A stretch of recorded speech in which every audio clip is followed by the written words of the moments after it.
মোটা বুদ্ধি থেকে গেলি কি রে ভাইয়া আনছে দে মাস্টার আয়া আরে মোটা ধর তোর কি দুধ হইতে যে চুপে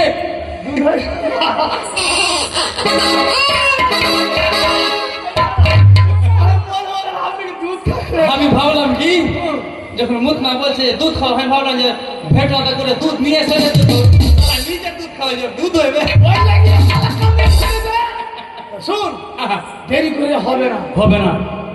আমরা যাবো পানিনগর পাড়ায় একদম পয়সা যদি না দিবে দাদা হ্যাঁ সোনা চাঁদি তো দিবে শুন না সোনা চাঁদি দিবে কথা পয়সা যদি না দিবে মোবাইল টোবাইল আছে সব খাই ফেলবি জবরদস্তি এই শালা